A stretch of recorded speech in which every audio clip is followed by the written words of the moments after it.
Hi friends అందరికీ ఈరోజైతే నేను టమాటా పచ్చడి చేస్తున్నానండి. నాకైతే ఇప్పుడు 3 డేస్ నుంచి కాస్త ఆరోగ్యం బాగాలేదనమాట. ఈ మధ్యన క్యాంపులు అయ్యాయి. అందుకే ఇప్పుడు నోటికి ఏమి తినాలనిపించట్లేదు. అందుకే ఈ టేస్టీ పుల్లగా టమాటా పచ్చడి చేస్తున్నాను. చాలా ఈజీ అండి. కొద్దిగా మనం కళాయి పెట్టుకొని కొద్దిగా ఆయిల్ వేసుకొని కొద్దిగా ఆవాలు, జీలకర్ర, మెంతులు, కొద్దిగా మినపప్పు, ఇంగువ వేసుకోవాలి. అవి వేగిన తర్వాత కొద్దిగా ఉల్లిపాయ ముక్కలు, పచ్చిమిరపకాయలు, కరివేపాకు వేసుకోవాలి. ఇవి ఉల్లిపాయ ముక్కలు చక్కగా మగ్గిపోవాలండి. ఈ పచ్చడి మన నోటికైతే చాలా బాగుంటుంది. ఏమి తినాలనిపించట్లేదు కదా, ఇంకా జ్వరం నోరనమాట. అందుకే నేనైతే ఇలా చేసుకుంటున్నాను. ఇప్పుడు ఈ ఉల్లిపాయ ముక్కలు కాస్త మగ్గిన తర్వాత మనం ఈ టమాటా ముక్కలు, నేనైతే మీడియం సైజు టమాటా పళ్ళని ఒక 3 టమాటా పళ్ళు చేస్తున్నానండి. టమాటా పళ్ళు చక్కగా చిన్న ముక్కలుగా ఇలా కట్ చేసుకొని మనం వేసుకోవాలి. ఇప్పుడు మనం కాస్త మూత పెడితే ఈ టమాటా ముక్కలు అనేవి చక్కగా మనకి మగ్గుతాయి.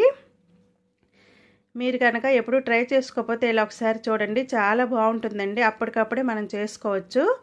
మనం మూత తీసి మధ్యన కలుపుతూ ఉండాలండి. ఇప్పుడు కొద్దిగా మనం ఇందులో పసుపు కొద్దిగా వేసుకోవాలి.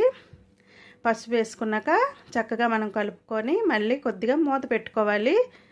ఇలా మూత పెడుతూ మనం తీస్తూ కలుపుతూ ఉంటే మనకి టమాటా ముక్కలు అనేవి చక్కగా మగ్గుతాయండి.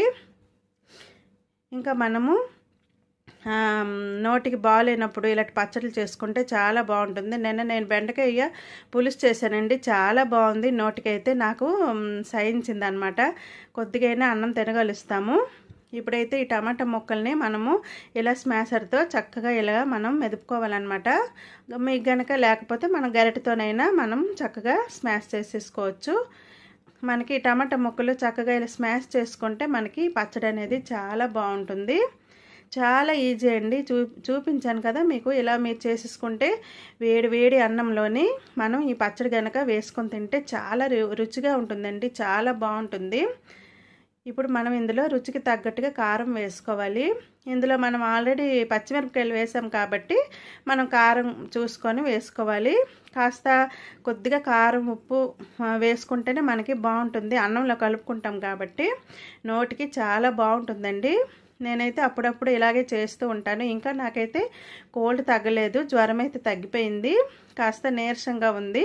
అందుకే నేనైతే ఈ టమాటా పచ్చడి చేసుకున్నాను. ఈ టమాటా పచ్చడితో కాస్త దుంపలు కూడా వేపానండి.